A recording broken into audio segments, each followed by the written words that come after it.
Let's get into it. Let's go. Episode 563, Sold Not For Sale podcast. And what do we have today? Tucker Carlson speaking with, I called him the president of Hungary. Yes, in another episode that I just released. But let's put some respect on this man's name because I love what this man has to say. His name is Viktor Orban, the president of Hungary. Great leader from the sounds of it. Of course, only listened to one interview, but sounds like a great leader, has great things in mind for his country, and has been doing great things for his country. No politician is perfect. I understand that completely, but I do like what I'm hearing so far. Now, in this clip that I have for you, he breaks down the liberal mindset. And I know sometimes people hear me do certain videos and it's like, oh, that's not a liberal thing, blah, blah, blah. He is literally talking about liberals and Republicans. And he's illustrating why Hungary works the way it does and pointing out the liberal mindset perfectly, in my opinion. This breakdown is just perfect. One thing that he touches on is how if you're liberal today, it means that you're against freedom. And we're going to go deeper into that. But I think that's something that a lot of people have started to notice. Rogan's been very vocal about that. Russell Brand's been very vocal about that. There's many people. Tucker Carlson has been very vocal about that. A lot of people have started noticing that the values have almost switched in a way. Now if you're liberal, you are pro-war.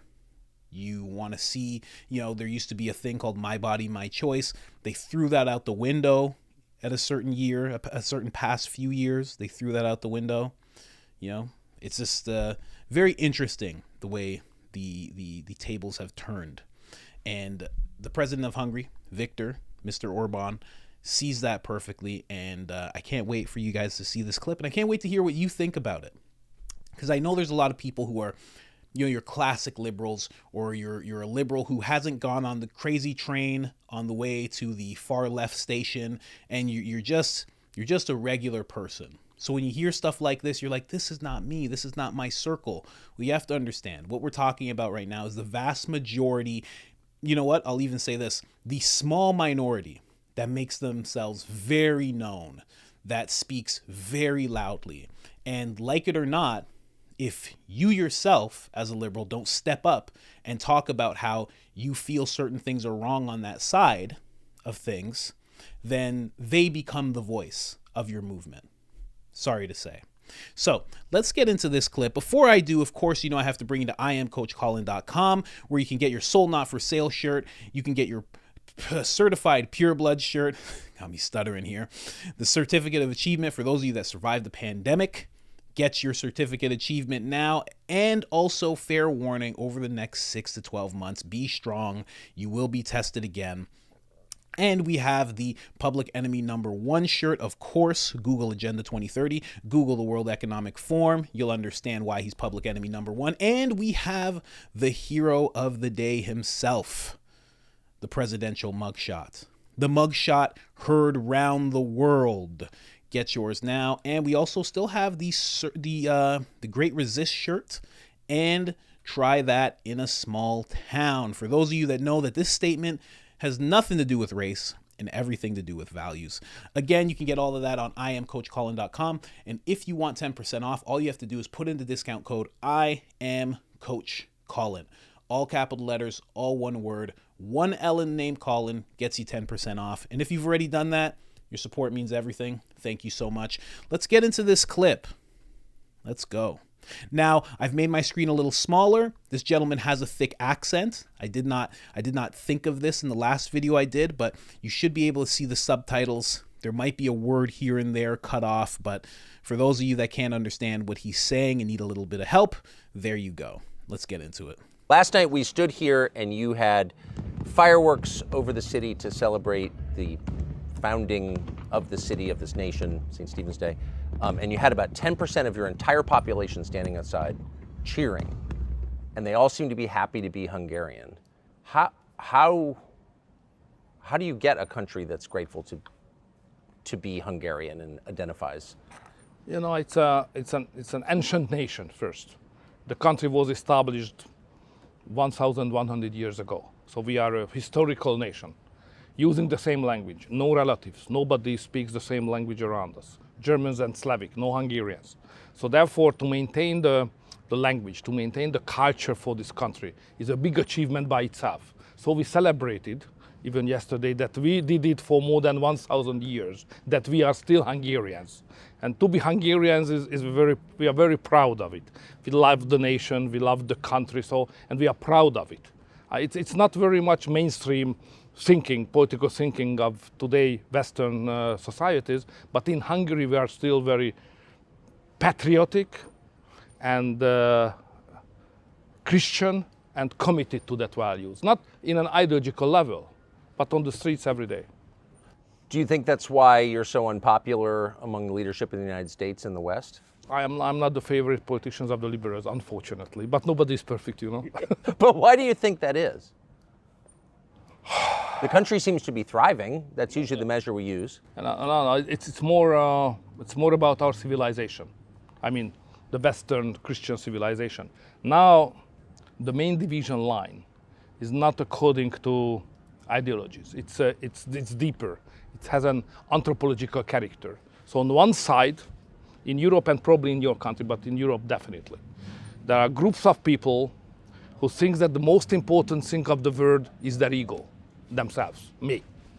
This is the center of the world.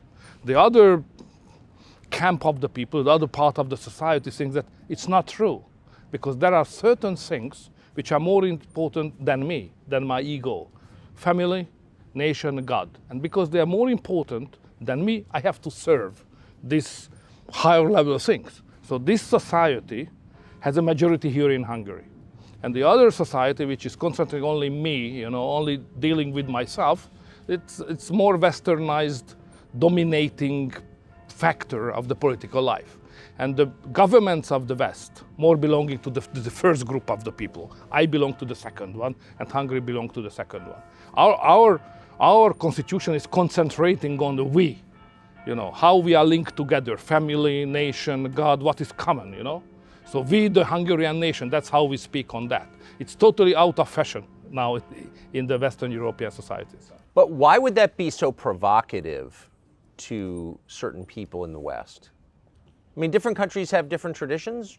Mongolia has its own religions, language, but that's not offensive. But something about what you said is very offensive.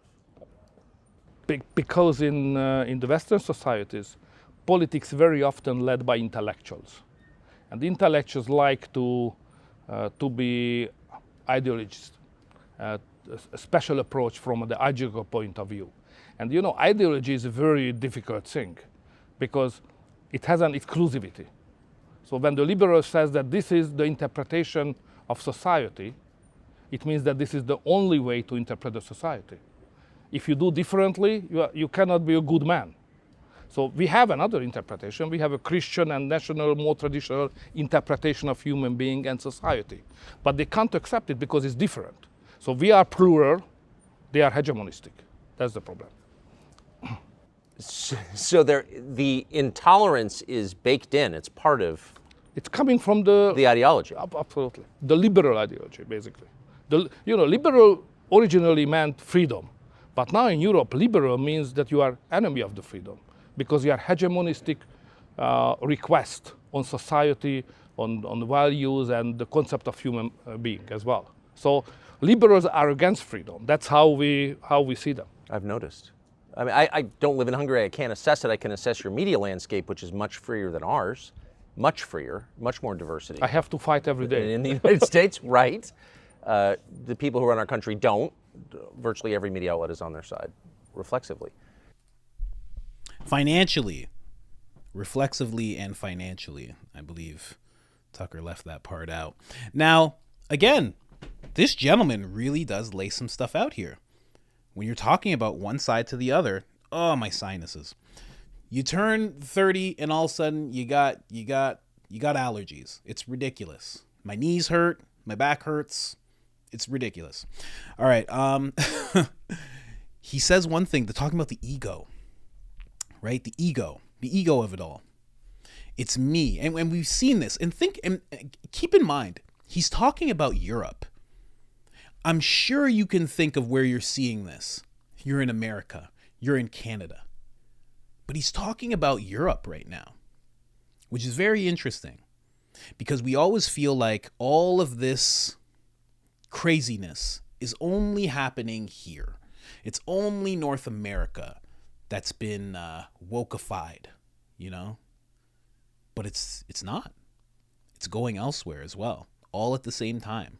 Now, of course, if you ask me, it's going in all the places that have been touched by the World Economic Forum. I can just see that wherever there is a government official who is in the World Economic Forum, you see this type of stuff flourish all the time. Just my observation. Now, when he talks about the ego, you do see that a lot in this ideology. Me, my sex, my gender, I'm offended.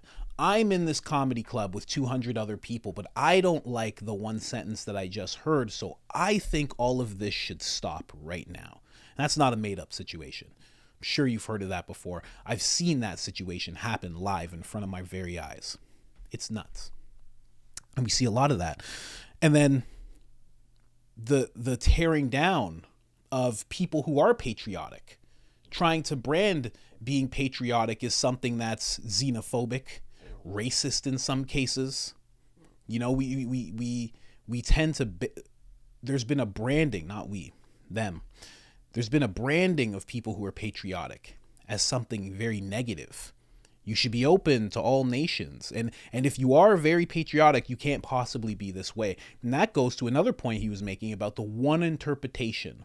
You're only allowed this one interpretation. And if there's anything that's counter to it, it's wrong. Right? We've seen this time and time again. It gets branded as racist. You know, like you have an America first attitude. You have I'm from this country, whichever country it is, and I think the government should take care of us instead of anywhere else. And all of a sudden you're xenophobic, you're racist, you're inconsiderate, you're bigoted. But it just makes sense. Take care of yourself. You know, the liberal ideology, it's very odd. It's very, very odd. You know, when it comes to America, when you ask a lot of people, why are you for this conflict elsewhere? Why are you for billions of dollars being sent to this other place? It's wild that people who are liberal, and again, another point that he made, how that used to be, that meant freedom. That meant you were for freedom. How those people will now give you the mental gymnastics of why it's important to do that. Why it's important for democracy.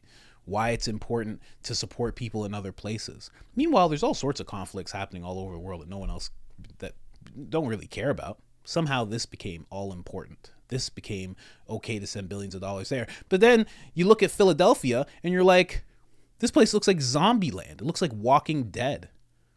In some cases, there are people just laid out. Why? I'm sure you understand what I'm saying, though. When it comes to another thing that he said, the hegemony, the hegemonism. I knew I was going to get that word wrong. But if you don't know what that means, I just want to really quick for anybody who actually doesn't know what that means. Look here. The policy, let's make sure you can see it. The policy or practice of a nation aggressively expanding its influence over other countries. Can you not see that in the liberal mindset, the ideology that they have? I see it much clearer now because someone in Hungary saying it about Europe. You know, when I first heard him going into this, I thought he was referring to America and what's going on in America and Canada. He's not even thinking of those places. He's talking about Europe. He's talking about where he is. He's seeing it. So that's just a little clue to anybody that this is being aggressively put over other nations, which is why you see a certain flag hanging next to an American flag, why you see a certain flag hanging to a Canadian flag, a UK flag. Why would something that's about sex, that's about preference, be put on a pedestal, like such a broad pedestal as the American flag, as the Canadian flag, as any nation's flag? Doesn't really make sense. But there's only one interpretation of how things are wrong, and that, or how things are done. Sorry. And then when we talks about, I love this because Vivek brought this up as well. Family, nation, God, servitude. It's a completely different mindset. We already talked about the ego on the left side. The ego, the me, me. But then when we come onto the other side, where he was talking about he was talking about being patriotic, family, nation, God, that puts you in intense servitude when you think of those things. You serve your family, right? Your family's not about me. Your nation's not about me. And God is definitely not about me. At each one of those things, make sure that you're in servitude. And then when he talks about the plural, the many, versus, again, the whole me attitude, it's just a great breakdown. Just a great breakdown. We've seen this time and time again. And you know what this is actually linked to? There's a gentleman named Chad O. Jackson. I believe that's his name. You can look him up. I think he's on YouTube. I've seen him on Instagram. But he talks about this exact thing when he's dissecting the left and the right. And he's talking about the left. And he's talking about how a lot of these people, they veer away from God. And when you veer away from God, you're veering away from heaven. You're veering away from the afterlife. And he talks about how, so when you see them act the way that they act, when they kind of suggest people should be possibly put in jail for dead naming somebody, or not using the proper pronouns, or some kind of fine should be taken place, some kind of action legally should be taken place. When you hear stuff like that and you're like, wow, that's crazy. To them, it's not crazy, because if you don't embrace God, and this is not across the board, but I'm just saying in general, if you don't believe in God, or you don't have any of this value system here, this becomes your paradise. If somebody is Christian or a Muslim or Jewish, there is an afterlife to be had for them. If you don't embrace any of that, then there's no afterlife for you. And this becomes your paradise. A lot of my Christian friends talk about paradise, the paradise that they're going to go to. If this is your paradise, then you need everything to be perfect here. When the comedian tells a joke, you need the crowd and everybody to stop, because this is your heaven. You need things to be perfect here. And it really shed some light on that whole mindset when I heard that, because I was like, that makes sense for someone. If you felt like this was all you had, and this was going to be your heaven, let's say, then you would want every single thing to be perfect. You'd want nothing to be out of place. You would want to never hear a bad word. You'd want to never have a bad feeling. You'd want to never have a bad experience. It just made perfect sense. So again, Victor broke this down great in this interview. If you don't have Twitter, I understand completely. It's a pain, to be honest. I don't even like being on it. I just have it because I need it. I don't know where else you could see this interview. I'm going to do another clip. I feel that these 3 videos that I've done and the 4 clips that I've shown, or by the end of the day I will have shown, are some of the most important parts. But there are some geopolitical stuff that they touch on that is interesting.